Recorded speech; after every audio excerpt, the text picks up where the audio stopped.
Nursery वाले अपने पौधों का ख्याल कैसे रखते हैं सर्दियों में? आज की वीडियो में आप जान पाएँगे कि क्या चीज़ डालने से पौधे सर्दियों में बिल्कुल स्वस्थ रहेंगे। सोच रहे हैं कि पत्ते पीले हो रहे हैं और नीम खली खाद डालो, सही हो जाएगी गुड़हल अपराजिता सब में। सब में।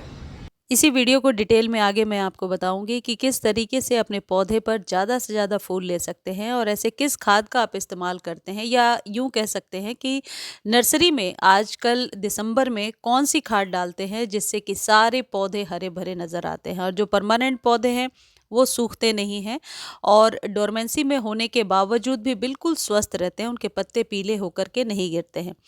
माली जब से मेरे पौधे में ये खाद डाल करके गए हैं, आप देख रहे हैं, चाहे इंडोर प्लांट है, आउटडोर है या तुलसी का पौधा है, सभी में पत्ते लश ग्रीन निकल करके आ रहे हैं। पौधे काफ़ी स्वस्थ हैं और ये एक ही खाद है जिसका इस्तेमाल करने से सभी पौधों पर फ्लावरिंग भी अच्छी होने लगी है, चाहे वो इंडोर प्लांट हो या आउटडोर प्लांट हो। आप लोगों में से कई लोगों की क्वेरी है कि अपराजिता बिल्कुल सूख रहा है क्योंकि डोरमेंसी में चला गया है। डोरमेंसी का मतलब ये नहीं होता कि पौधा सूख जाए या उसे खाद नहीं देना है। मैं बार बार कहती हूँ वीडियो में, डोरमेंसी में भी पौधे को खाद पानी देना ज़रूरी होता है। जैविक खाद ज़रूर दीजिए।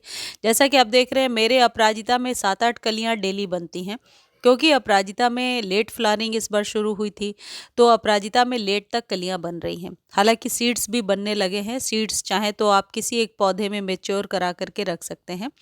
जितने भी पौधे हैं उन सब पे फ्लावरिंग लेने के लिए 2-3 चीज़ें हैं जिनको ध्यान देना होगा। सबसे पहली चीज़ ये है कि पौधे को धूप में रखिए। जैसा कि आप देख रहे हैं, गुलाब को मैंने सबसे ऊपर रैक पर रखा है ताकि अच्छे से धूप मिल सके। और पौधों की कटाई छटाई, दूसरी चीज़ ये है कि कटाई छटाई करने के लिए या रिपोर्ट करने के लिए ये बिल्कुल सही टाइम नहीं है। आप अभी फरवरी तक इन चीज़ों को अवॉइड कीजिए। खासकर गुलाब में यदि कटिंग आप बहुत ज़्यादा करेंगे तो हो सकता है गुलाब का पौधा सूखने लगे। जैसे जैसे पाले ओस बहुत ज़्यादा पड़ेगी, पौधे पर कटाई छटाई आपको कम करनी चाहिए। रिपोर्टिंग करने से बचना चाहिए क्योंकि पौधे की जड़ों में मॉइस्चर ना मिलने के कारण यदि आप रिपोर्ट कर भी देते हैं तो पौधा वापस रीग्रो नहीं होता है, रिवाइव नहीं होता है। तो दिसंबर की सर्दी में और जनवरी में ऐसा बिल्कुल भी ना करें जो मैं कह रही हूँ। आप फरवरी से फिर रिपोर्टिंग या कटिंग का काम कर सकते हैं। नेक्स्ट बहुत इंपॉर्टेंट चीज़ है जो माली नहीं बताया, मैंने ऑफ कैमरा पूछ करके रिकॉर्ड किया है क्योंकि बाहर कंस्ट्रक्शन हो रहा है, आवाज़ बहुत ज़्यादा आ रही है, तो आप लोगों को प्रॉब्लम ना हो इसलिए मैंने रिकॉर्ड कर लिया है इसको बाद में। देखिए, माली ने कहा कि गुड़ाई बहुत ज़रूरी है, बहुत इम्पॉर्टेंट है। मैं भी आप लोगों को हमेशा ही बताती रहती हूँ।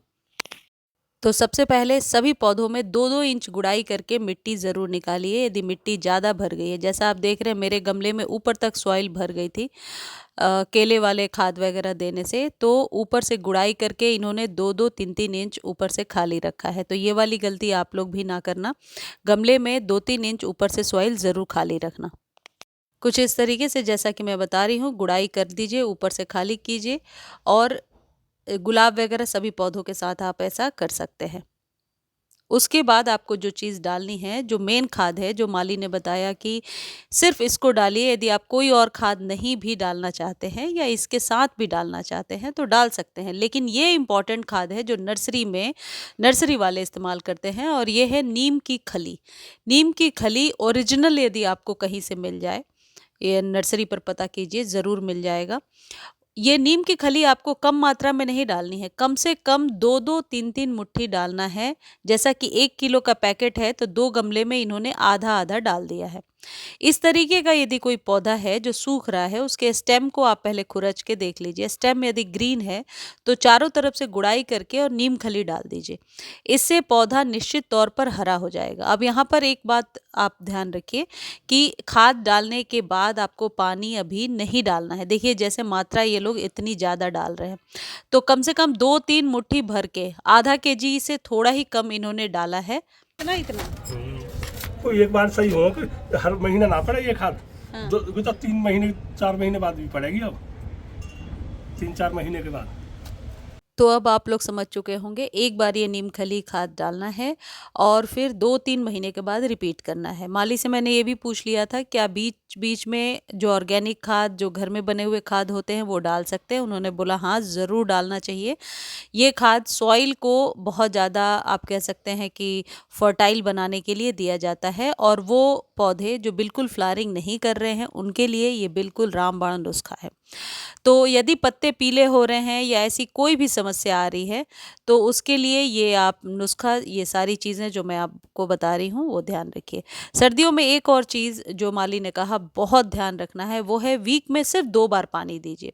बार-बार पानी देने से बचें, डेली वाटरिंग करने से बचिए। वीक में सिर्फ 2 बार, चाहे वो परमानेंट पौधा है, कोई भी पौधा है, वीक में 2 बार पानी दीजिए। लेकिन जैसे ही धूप में गर्माहट आने लगेगी जनवरी के एंड से या फ़ेब से, फिर आप उस पौधे में रेगुलर पानी। पत्ते पीले क्यों होते हैं? ये सर्दी के कारण और मिट्टी की कमजोरी से।